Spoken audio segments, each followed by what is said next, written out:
Un plan de relance économique est-il vraiment urgent en Belgique? Il y a urgence à prendre des mesures de relance. Voilà ce qu'affirmait Paul Magnette, président du Parti socialiste ce mardi sur La Première, en ajoutant « Si l'on veut sortir de la crise dans laquelle nous sommes, si l'on veut éviter de plonger dans une récession extrêmement profonde, il faut une action forte, résolue et rapide. » Le même président de parti avait déjà appelé à une relance forte et ambitieuse, une semaine plus tôt, relance chiffrée entre 30 et 50 milliards d'euros, et il la faut maintenant, pour le dirigeant socialiste. Un plan de relance s'impose-t-il dès maintenant, pour redémarrer la machine économique belge? La question ne fait pas l'unanimité.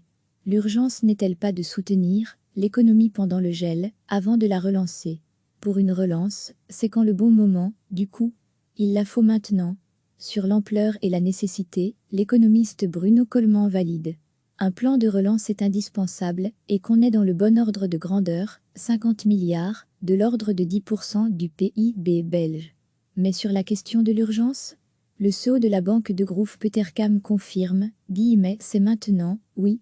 Parce que selon lui, l'économie subit à la fois un choc d'offres et de demandes, et il faut débloquer l'ensemble, stimuler le pouvoir d'achat, donner une aide financière immédiate aux ménages les plus touchés.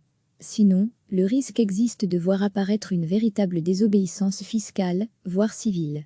Il y a sans doute un demi-million de personnes qui sont passées dans les trous de la raquette, qui n'ont ni chômage temporaire, ni revenu de remplacement. Voilà pour l'urgence sociale, l'urgence de soutenir les secteurs en difficulté aussi.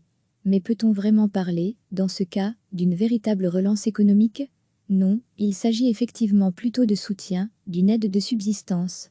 La véritable relance, ce seront les investissements, qui devront venir plus tard, selon Bruno Coleman. Trop tôt pour une véritable relance, c'est en tout cas l'avis de Philippe Ledan, économiste chez Zing. Nous sommes encore dans une phase où nous devons gérer l'urgence et éviter que l'économie ne se déstructure complètement. Distanciation physique oblige, certains secteurs ne sont effectivement pas en mesure de fonctionner ou de tourner à plein régime. Je suis plus que dubitatif quant à la rentabilité d'un zoo, d'un parc d'attractions ou d'un théâtre qui ne peuvent accueillir qu'un nombre limité de personnes. Une politique de relance aurait peu de capacité dans les conditions actuelles. Comprenez, en l'état actuel de l'économie et des mesures sanitaires, une relance n'aurait que peu d'utilité pour des secteurs encore en partie à l'arrêt. Les possibilités de consommation y sont limitées et rien ne garantit que les consommateurs vont se presser au portillon dès que l'occasion leur en sera donnée. L'économiste résume en une formule, la demande aujourd'hui ne peut pas et ne veut pas s'exprimer. Pour Philippe Ledan, si l'État veut stimuler le pouvoir d'achat par une baisse d'impôts ou une augmentation des allocations pour les revenus les plus modestes, je ne suis pas certain du tout que cela se traduira par une hausse de la consommation.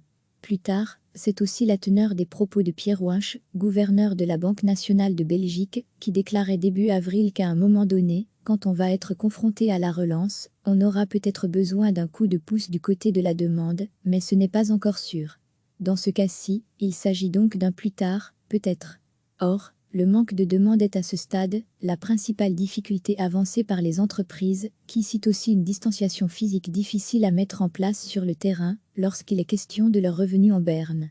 Politiquement, maintenant c'est déjà fin juin. Certes, la distanciation physique freine la consommation. Xavier Dupret, économiste à la Fondation Joseph-Jacquemot, le reconnaît, même une baisse de la TVA, par exemple, dans les conditions actuelles, ou avec 4 clients dans un bar, cela ne suffira pas. Mais pour lui, pas question d'attendre, temps politique oblige. On peut mettre des chiffres en milliards sur la table, ils ne seront de toute façon pas réalité avant un mois, le temps de négocier une politique de relance. Politiquement, maintenant c'est déjà fin juin.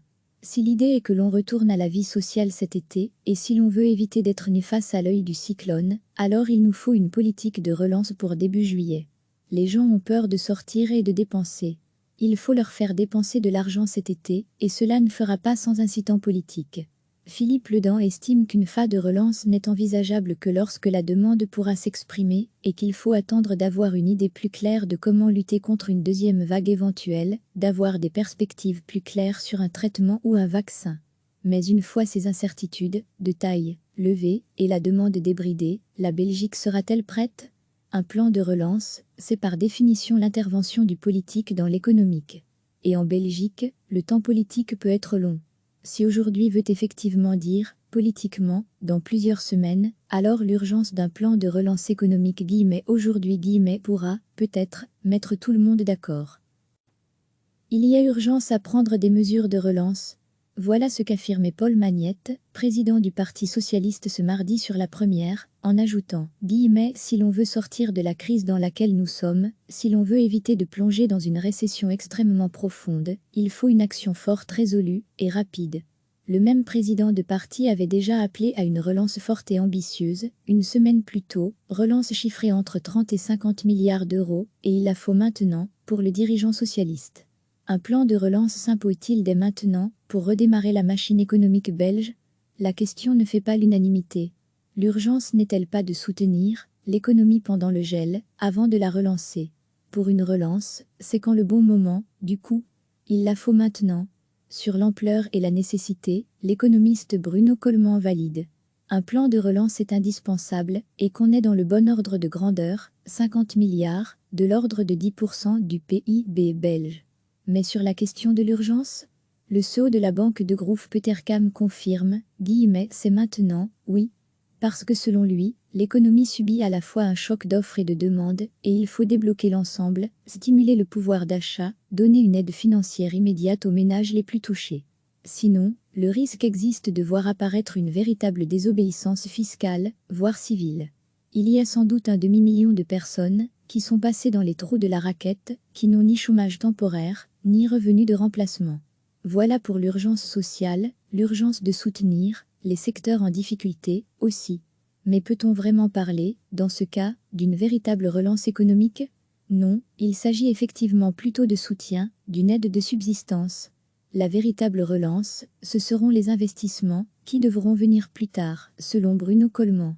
Trop tôt pour une véritable relance, c'est en tout cas l'avis de Philippe Ledan, économiste chez Zing. Nous sommes encore dans une phase où nous devons gérer l'urgence et éviter que l'économie ne se déstructure complètement. Distanciation physique oblige, certains secteurs ne sont effectivement pas en mesure de fonctionner ou de tourner à plein régime. Je suis plus que dubitatif quant à la rentabilité d'un zoo, d'un parc d'attractions ou d'un théâtre qui ne peuvent accueillir qu'un nombre limité de personnes. Une politique de relance aurait peu de capacité dans les conditions actuelles. Comprenez, en l'état actuel de l'économie et des mesures sanitaires, une relance n'aurait que peu d'utilité pour des secteurs encore en partie à l'arrêt. Les possibilités de consommation y sont limitées et rien ne garantit que les consommateurs vont se presser au portillon dès que l'occasion leur en sera donnée. L'économiste résume en une formule, la demande aujourd'hui ne peut pas et ne veut pas s'exprimer. Pour Philippe Ledan, si l'État veut stimuler le pouvoir d'achat par une baisse d'impôts ou une augmentation des allocations pour les revenus les plus modestes, je ne suis pas certain du tout que cela se traduira par une hausse de la consommation. Plus tard, c'est aussi la teneur des propos de Pierre Winch, gouverneur de la Banque nationale de Belgique, qui déclarait début avril qu'à un moment donné, quand on va être confronté à la relance, on aura peut-être besoin d'un coup de pouce du côté de la demande, mais ce n'est pas encore sûr. Dans ce cas-ci, il s'agit donc d'un plus tard, peut-être. Or, le manque de demande est à ce stade la principale difficulté avancée par les entreprises, qui citent aussi une distanciation physique difficile à mettre en place sur le terrain lorsqu'il est question de leurs revenus en berne. Politiquement, maintenant c'est déjà fin juin. Certes, la distanciation physique freine la consommation. Xavier Dupré, économiste à la Fondation Joseph-Jacquemot, le reconnaît, même une baisse de la TVA, par exemple, dans les conditions actuelles, ou avec 4 clients dans un bar, cela ne suffira pas. Mais pour lui, pas question d'attendre, temps politique oblige. On peut mettre des chiffres en milliards sur la table, ils ne seront de toute façon pas réalité avant un mois, le temps de négocier une politique de relance. Politiquement, maintenant c'est déjà fin juin. Si l'idée est que l'on retourne à la vie sociale cet été, et si l'on veut éviter d'être nu face à l'œil du cyclone, alors il nous faut une politique de relance pour début juillet. Les gens ont peur de sortir et de dépenser. Il faut leur faire dépenser de l'argent cet été, et cela ne fera pas sans incitant politique.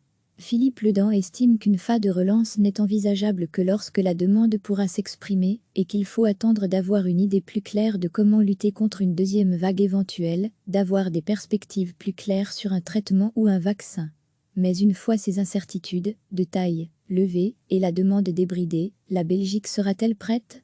Un plan de relance, c'est par définition l'intervention du politique dans l'économique. Et en Belgique, le temps politique peut être long. Si aujourd'hui veut effectivement dire, politiquement, dans plusieurs semaines, alors l'urgence d'un plan de relance économique aujourd'hui pourra, peut-être, mettre tout le monde d'accord. Cliquez sur s'abonner pour recevoir les dernières nouvelles.